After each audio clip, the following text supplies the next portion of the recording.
That's right. Welcome back, everybody, to a 5 keys for Notre Dame to maintain their program momentum in the short-term edition of the Always Irish Show. As always, you can find the program on YouTube. Do hit subscribe if you haven't yet. I'd appreciate that. Give the video a thumbs up if you approve of the content upon its completion. I'd appreciate that as well. Twitter, search bar Always Irish or at JKZND4. Emails, alwaysIrishND@gmail.com. Audio only anywhere you want me. You could get me. Call in line, Always Irish Radio, 312-988-15. So, here we are. It's Thanksgiving week. Notre Dame currently sits at 10-1.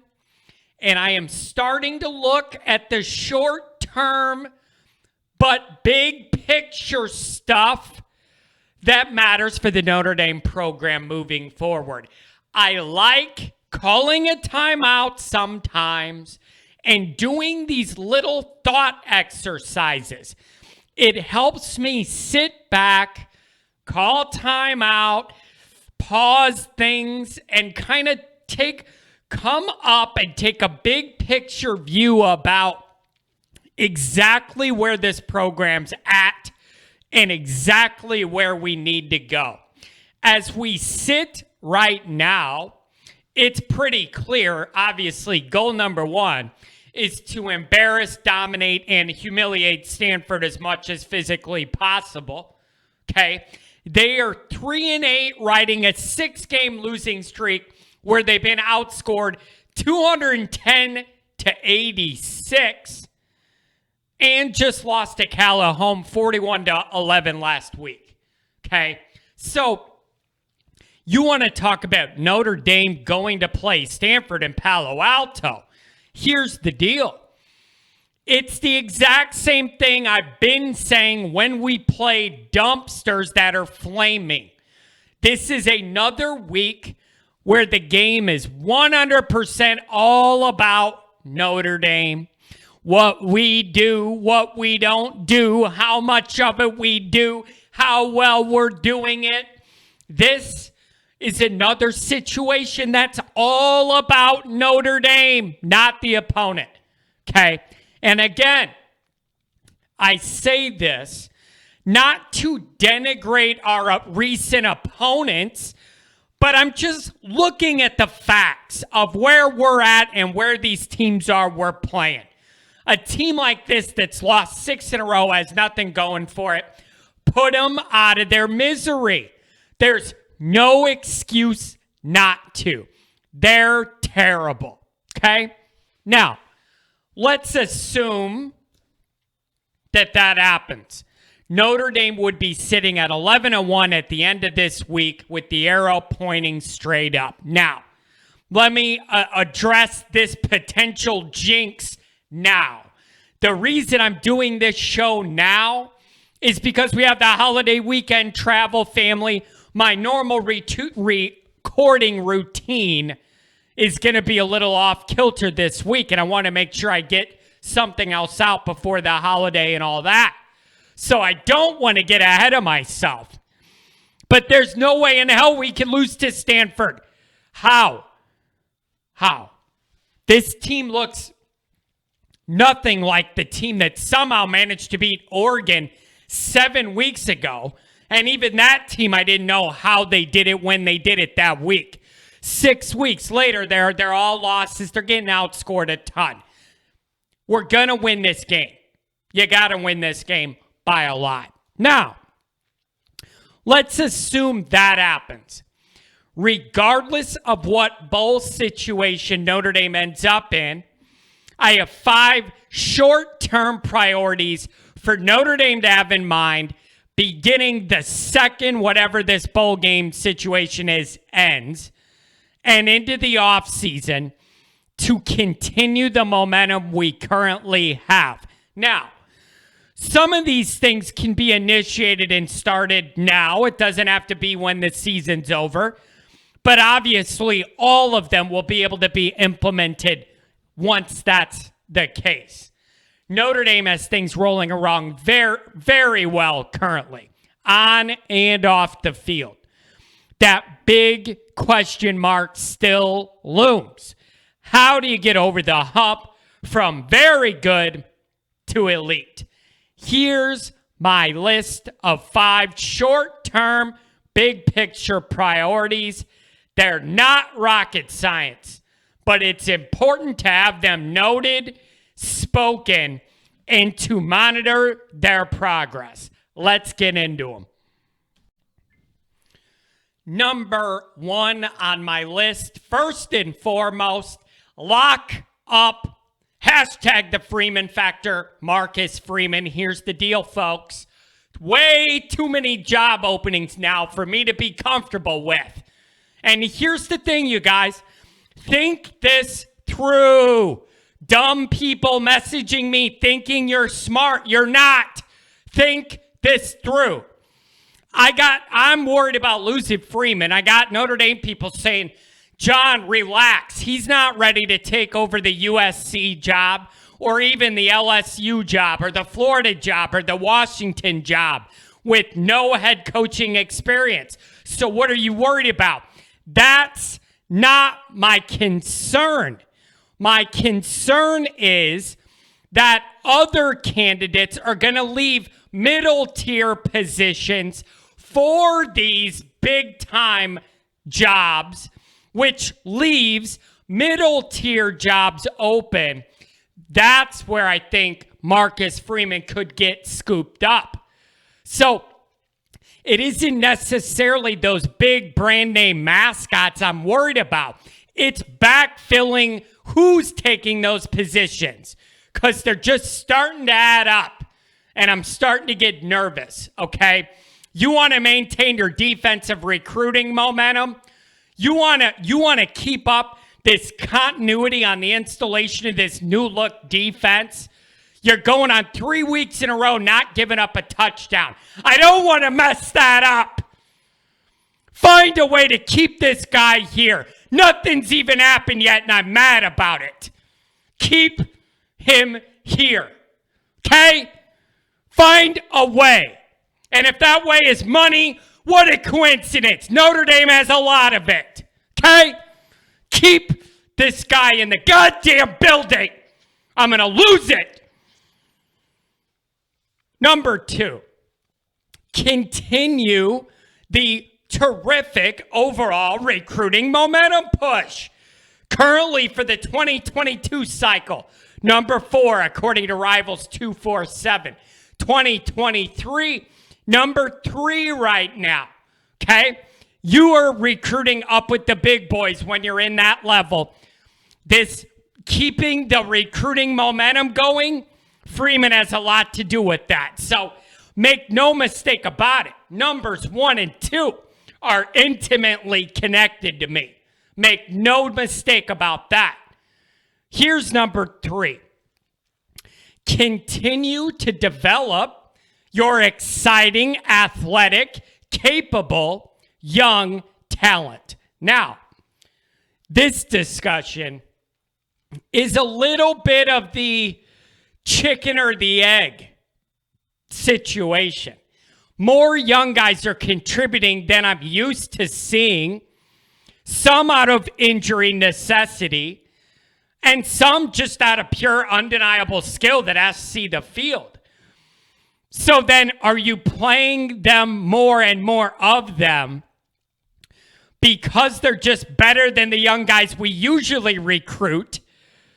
So they're ready to play and contribute sooner because we've been going after a little bit of a higher echelon guy that comes into Notre Dame more prepared to play emotionally and physically.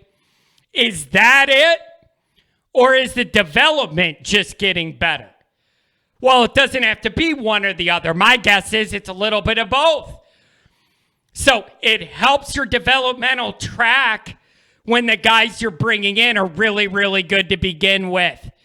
Keep it up. What we have seen contribution-wise from young players in all phases of the game this year has been fantastic. So keep up whatever development you're doing that has all these guys contributing as youngsters. Keep it up, okay? Good job. Number 4. I'm serious about this. I'm dead serious about this being a key factor for any sustained Notre Dame success on a national level the next few years. Number 4, start thinking of a quarterback plan for 2022. Once this bowl game is over, I want somebody on the plane back to South Bend that night to already be sitting there and building out an offense that fully suits Tyler Buchner and puts him in a position where he is most comfortable and able to succeed and raise the play of all the other guys around him in this offense. Okay? It seems clear since Drew Pine got kidnapped and nobody's seen him the second half of the year, it's crystal clear. Tyler Buchner's your guy next year, it seems to me. Otherwise, Pine wouldn't be in a milk carton the last half of the year. So, build out an offense specifically for Buchner that accentuates his strengths, mitigates his weaknesses, and blends cohesively with the skill set of the offensive line and skill players that we have coming back next year. We got development going on great. The recruiting's going great. The arrow's pointing up. Make no doubt about it, though. All that stuff's totally accurate and true. You still need a borderline elite or elite quarterback to get this where it needs to go. So that elite quarterback play is still needed, even with a skilled supporting young cast.